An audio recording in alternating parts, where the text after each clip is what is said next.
kebekuan hatinya, tidak mampu menerima kebaikan, tidak mampu menerima nasihat, karena sudah dikunci oleh Allah. Sudah keterlaluan jamaah sekalian.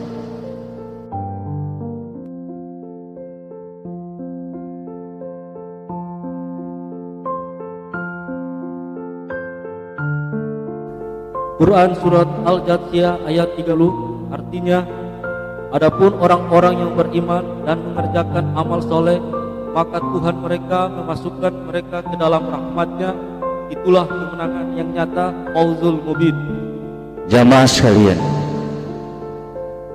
siapa yang mendapatkan kemenangan yang nyata, artinya belum meninggal dunia, kenyataan-kenyataan, dia menyaksikan keajaiban-keajaiban yang datang dari Allah. Siapa mereka itu? Tuhan mereka menempatkan mereka ke dalam rahmat yang besar, ke dalam kemenangan yang nyata. Jadi belum meninggal dunia, seharusnya kemenangan itu dinikmati. Nanti di yaumil akhir setelah penghisapan, kita divonis oleh Allah menjadi penghuni surga. Tetapi di dalam kehidupan yang nyata, Allah sudah menyatakan keberuntungan kepada orang itu, kebahagiaan yang tidak bisa dihurufkan. Siapa mereka itu jemaah sekalian? Dijelaskan oleh Allah adalah manusia yang mempunyai amal soleh. Kenapa amal soleh itu jemaah sekalian sangat tinggi nilainya? Amal soleh itu tinggi di sisi Allah. Apa itu amal soleh, Imam? Jika saudara berbuat baik, orang lain pun merasakan efek dari perbuatan saudara. Kita bangun sarana dan prasarana, itu amal soleh. Setiap perbuatan baik yang kita lakukan tidak semata-mata untuk pribadi. Setiap dia berbuat baik sudah pasti efeknya ke masyarakat. Inilah jamaah sekalian, manusia yang diangkat Allah derajatnya, menikmati kemenangan yang nyata, tidak merasakan kesakitan, tidak ada yang berani mencemooh, karena sudah Allah yang memuliakan orang itu. Lanjut. Dua, bala adalah sunatullah. Quran Surat Al-Ankabut ayat 1 sampai dengan 3 yang artinya Alif Lam Mim. Apakah manusia itu mengira mereka dibiarkan saja mengatakan kami telah beriman, sedangkan mereka tidak diuji lagi?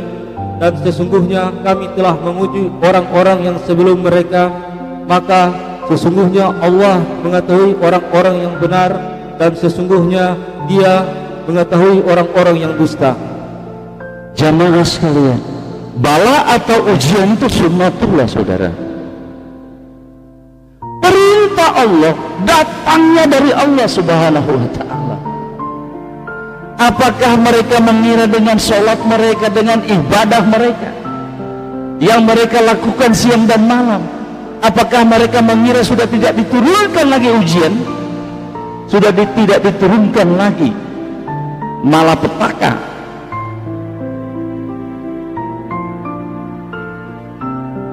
Saudara-saudara sekalian, insya Allah kita yang hadir pada kesempatan ini termasuk manusia yang lolos, yang mampu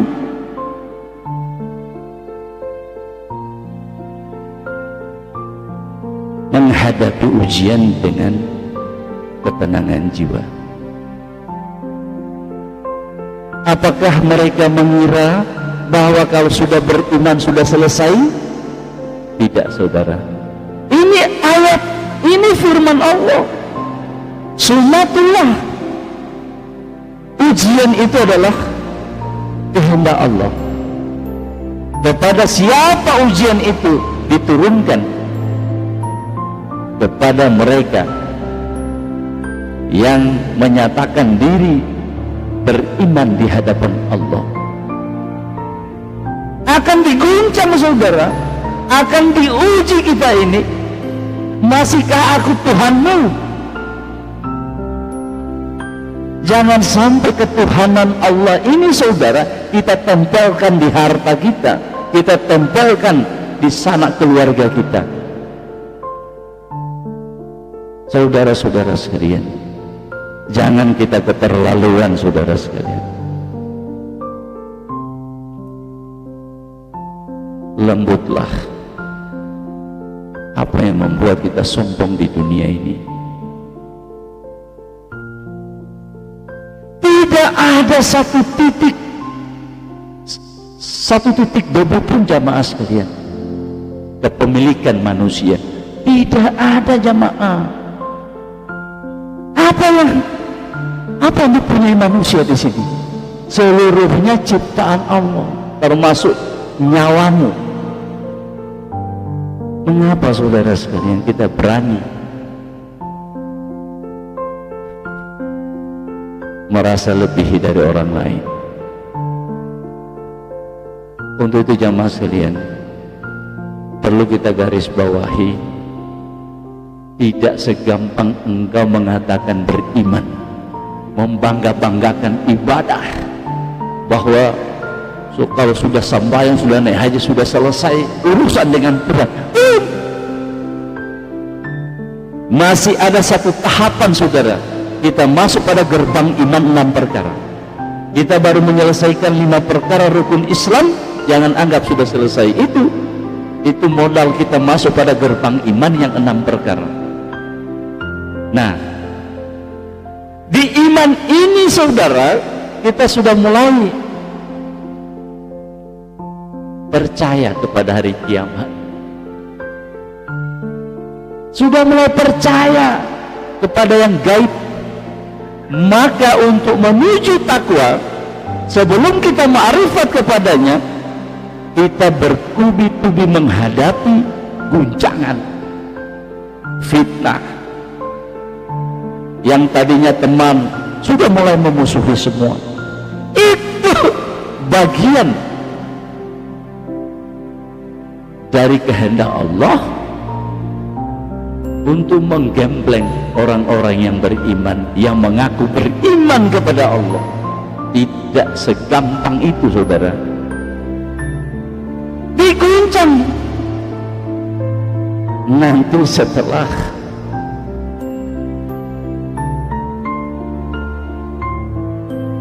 dia menyerahkan cinta, rindu, pengharapan, takut hanya kepada Allah semata, maka pertolongannya saat itu juga datang. Ya ayyuhan nafsul mutmainnah, hai jiwa yang tenang, setelah bertubi-tubi ujianku datang, kau tetap tenang, tetap aku Tuhanmu. Maka Allah undang, irji ila Rabb, menghadaplah kepadaku, kembalilah kepadaku, kata Allah, dengan merasa puas. Fi kulli fi ibadi, fi kulli fi jannah, dan masuklah ke dalam jamaahku. Terakhir, setelah kita lulus, dan masuklah dalam surgaku. Jadi jamaah sekalian, jangan basah diri ini hidup. Saudara sudah sombong dengan peribadatan saudara, seolah-olah sudah mau selamat. Mana ujiannya? Mana guncangannya? Selama saudara tidak diguncang, tidak mendapatkan bala dalam hidup, berarti iman saudara belum masuk level yang dianggap oleh Allah layak diuji. Mana guncangannya? Aman-aman saja. Berarti ibadah saudara masih seputaran bumi, belum naik ke langit ketinggian. ujiannya biasa-biasa, tatawa-tatawa. Makanya saudara sekalian, orang-orang yang berhak mengikuti ujian adalah mereka yang dinyatakan oleh Allah keimanan mereka sudah layak, dan diundang, ya ayyuhallazina amanu, hai orang-orang yang beriman, taqullaha, bertakwalah. Nah ini, kalau sudah bertakwalah, sudah masuk pada medan ihsan, medan pengenalan. Anda sudah lulus diuji. Hanya orang-orang yang bertakwalah yang lolos. Siapa mereka? Mereka telah diuji lulus, maka sudah Allah yang mengajarinya, sudah Allah yang menerangkan tentang kehakikat.